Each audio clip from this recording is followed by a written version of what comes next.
बिस्मिल्लाहिर्रहमानिर्रहीम अस्सलाम वालेकुम dear students, welcome back to my YouTube channel DNA decode with Ijaz. Dear students, FSc biology part 1 chapter 3 में आज हमारा नेक्स्ट टॉपिक जिसमें हम मेम्ब्रेन ट्रांसपोर्ट मैकेनिज्म्स को डिस्कस करेंगे।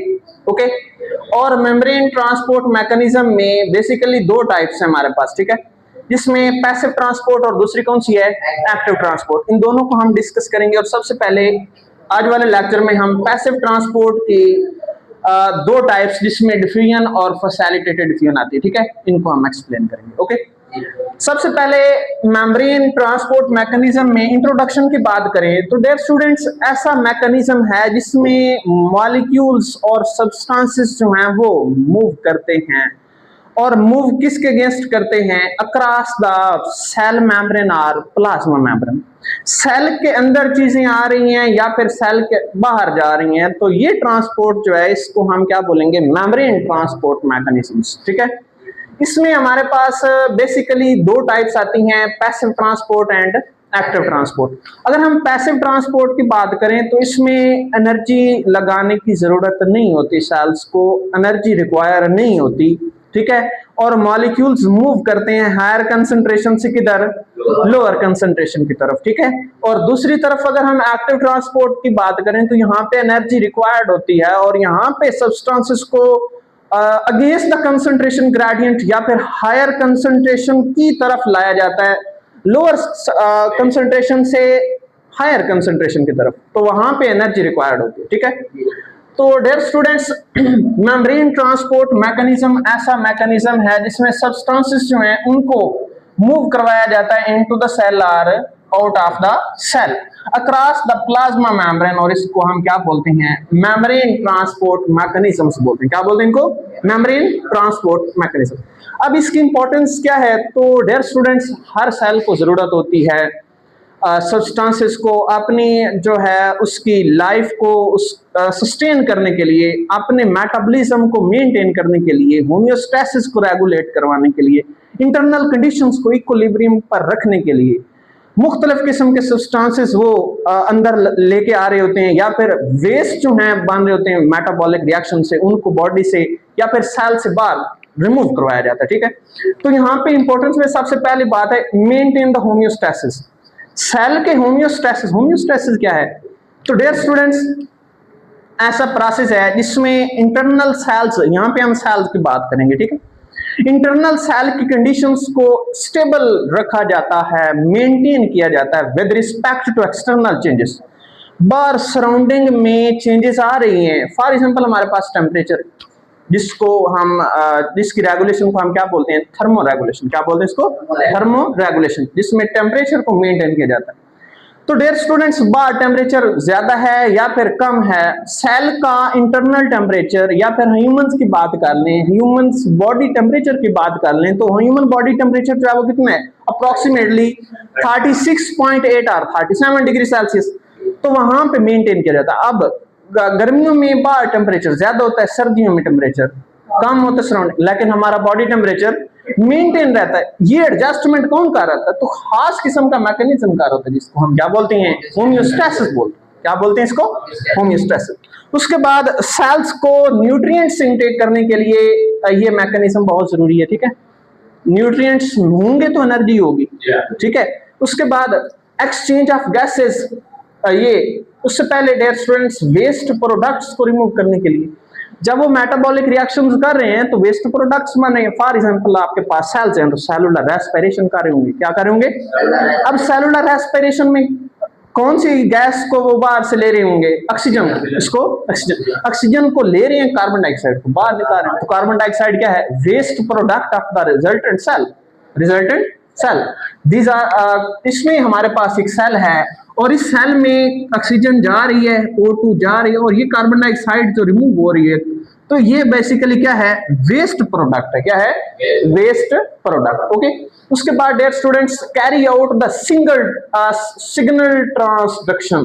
तो लास्ट टाइम हमने सेल सिग्नलिंग में सिग्नल ट्रांसडक्शन पढ़ा था, और सिग्नल ट्रांसडक्शन क्या है, बेसिकली सेल्स की सेल मेम्ब्रेन के अंदर जब सिग्नल बाहर से आते हैं ठीक है, मॉलिक्यूल्स की शक्ल में, ठीक है।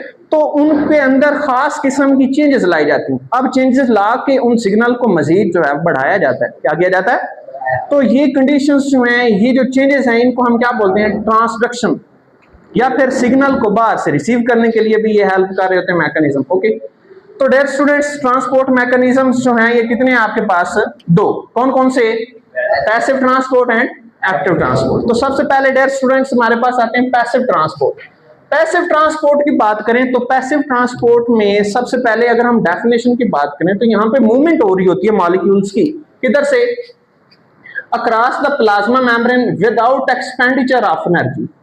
एनर्जी लगाने की जरूरत नहीं होती यहाँ पे, और मॉलिक्यूल्स जो है वो मूव कर रहे होते हैं बेसिकली हायर कंसंट्रेशन से किधर? लोअर कंसंट्रेशन की तरफ। और इसको हम क्या बोलते हैं?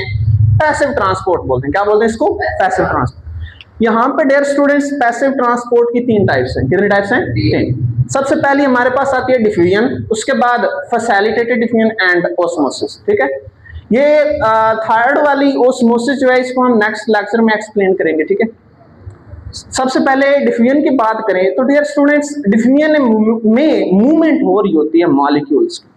अब ये मॉलिक्यूल्स जो हैं ये गैस के फॉर्म में भी हो सकते हैं, लिक्विड के फॉर्म में भी हो सकते हैं। एनर्जी की जरूरत नहीं होती क्योंकि कौन सी टाइप है? पैसिव ट्रांसपोर्ट की टाइप है। ठीक है, तो मॉलिक्यूल्स किधर से मूव करेंगे? हायर कंसंट्रेशन से लोअर कंसंट्रेशन की तरफ।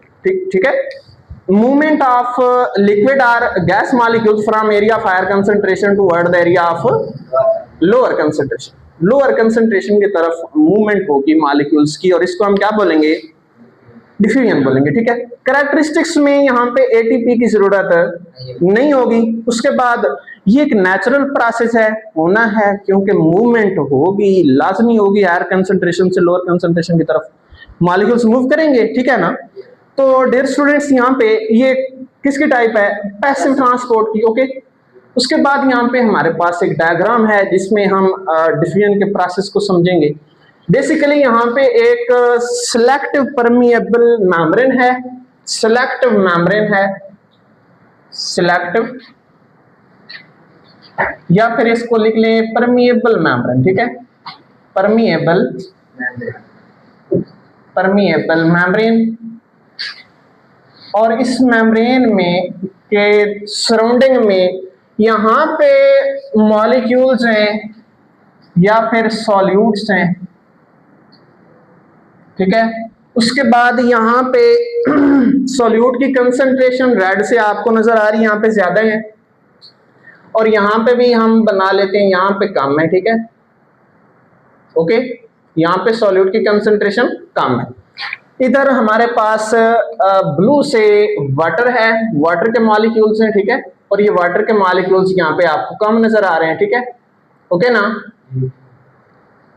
यहाँ पे, और यहाँ पे वाटर के मॉलिक्यूल्स ज्यादा होंगे। ओके, क्योंकि यहाँ पे सॉल्यूट्स ज्यादा हैं, सॉरी सॉल्यूट्स कम है। अगर सॉल्यूट्स कम है तो ये सॉल्यूशन कौन सा होगा? हाइपोटोनिक होगा। कौन सा होगा? हाइपोटोनिक। तो डियर स्टूडेंट्स डिफ्यूजन के प्रोसेस से ये रेड वाले मॉलिक्यूल्स जो हैं ये मूव करेंगे और किधर जाएंगे? इस साइड पे जाएंगे। ठीक है, ये रेड वाले मॉलिक्यूल्स मूव करके क्रॉस करके इधर जाएंगे।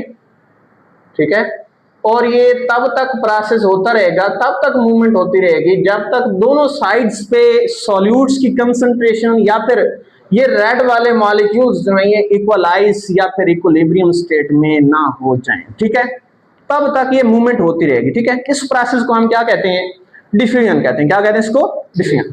हायर कंसंट्रेशन से मॉलिक्यूल्स किधर जाएंगे? लोअर कंसंट्रेशन की तरफ। ठीक है, तो डियर स्टूडेंट्स नेक्स्ट अगर हम फैसिलिटेटेड डिफ्यूजन की बात करें तो फैसिलिटेटेड डिफ्यूजन में मूवमेंट हो रही होती है मॉलिक्यूल्स की across the plasma membrane, across the plasma. किसकी मदद से? ट्रांसपोर्ट प्रोटीन की मदद से। किसकी मदद से?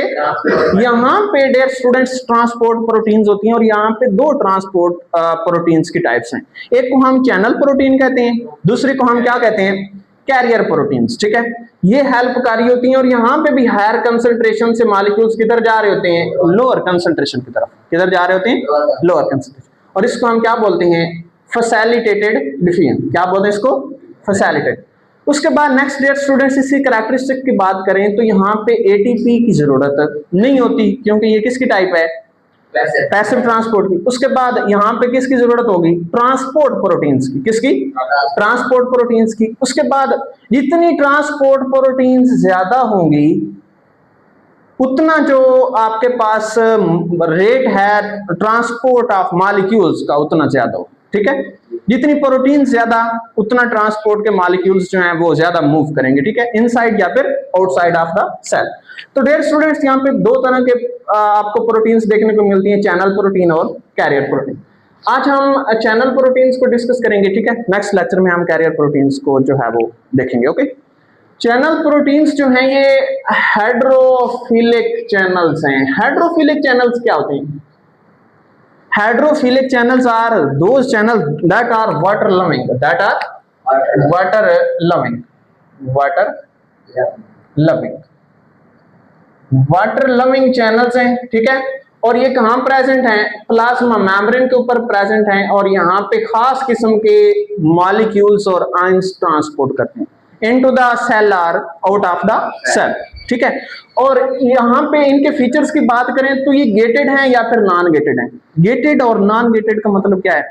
गेटेड मींस क्लोज्ड हैं, स्पेसिफिक हैं, सम टाइम ये क्लोज हो जाएंगे, सम टाइम ये ओपन हो जाएंगे। ठीक है, जो नॉन गेटेड हैं बेसिकली ये ओपन चैनल्स हैं। ठीक है, ओपन, जो बिल्कुल ओपन रहते हैं। जो गेटेड होते हैं ये गेटेड चैनल क्लोज्ड होते हैं, सम टाइम ये क्लोज होते हैं, सम टाइम ये ओपन हो जाते हैं। अब इनके पास खास किस्म की स्पेसिफिकेशंस हैं। अब ये जो गेटेड चैनल्स हैं ये ओपन होते हैं या फिर क्लोज होते हैं, और ये कब होते हैं? जब वोल्टेज चेंज हो जाए। ठीक है, सेल के अंदर या फिर सेल से बाहर अगर वोल्टेज डिफरेंस है, ठीक है, उसको मेंटेन करना है। आयंस, पॉजिटिव और नेगेटिव आयंस, उनका डिफरेंस है, तब ये ओपन होंगे। ठीक है, या क्लोज होंगे। उसके बाद कोई मैकेनिकल स्ट्रेस है तब ये ओपन होंगे। ठीक है, आयंस को मूव करवाने में हेल्प करेंगे। ठीक है, तो यहां पे डियर स्टूडेंट्स ये आपके पास एक प्लाज्मा मेम्ब्रेन है। क्या है? Plasma membrane. और प्लाज्मा मेम्ब्रेन के ऊपर यहां पे ये क्या है? आपके पास मॉलिक्यूल्स हैं। क्या है? मॉलिक्यूल्स रेड से, और ये रेड से जो आपको मेम्ब्रेन के अंदर चैनल नजर आ रहे हैं, ये स्ट्रक्चर नजर आ रहे हैं, these are the channel proteins, these are channel proteins. ये आपके पास चैनल प्रोटीन है। ठीक है, चैनल प्रोटीन्स। अब ये चैनल प्रोटीन्स जो हैं ये हेल्प करेंगी हायर कंसंट्रेशन से मॉलिक्यूल्स को किधर लेके आने में? लोअर कंसंट्रेशन की तरफ। और यहाँ पे ये मूवमेंट होगी ऐसे, ये इधर एंड ऐसे। ठीक है, और ये रेड से मॉलिक्यूल्स जो हैं ये क्रॉस करेंगे मेम्ब्रेन को। ठीक है, किसकी मदद से? चैनल प्रोटीन की मदद से। और यहाँ पे आप नीचे लिखेंगे फैसिलिटेटेड डिफ्यूजन। क्या लिखेंगे यहाँ पे? फैसिलिटेटेड या फिर चैनल प्रोटीन्स, चैनल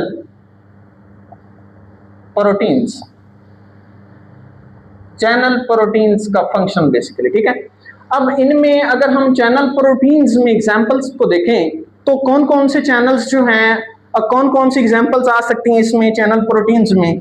तो चैनल प्रोटीन्स आपके पास सोडियम चैनल्स हो सकते हैं जो सोडियम के आयंस को ट्रांसपोर्ट करवाते हैं। ठीक है, उसके बाद ये चैनल प्रोटीन्स पोटाशियम को ट्रांसपोर्ट करवाने में हेल्प करते हैं। ठीक है, उसके बाद कुछ क्लोराइड होते हैं, कुछ कैल्शियम के होते हैं और कुछ एक्वा पोरेंस होते हैं। एक्वा का मतलब क्या होता है? वाटर। बेसिकली ऐसे ऐसे पोरेंस, ऐसे चैनल्स जो किसको ट्रांसपोर्ट करें? वाटर को ट्रांसपोर्ट करें इनटू द सेल और आउट ऑफ द सेल। ठीक है, तो इनको हम क्या बोलेंगे? Water channels. क्या बोलेंगे इनको? Water channels. ओके, तो डियर स्टूडेंट्स आज का टॉपिक हमारा कंप्लीट हुआ। नेक्स्ट हम इंशाल्लाह अगले लेक्चर में मिलेंगे। अल्लाह हाफिज, टेक केयर।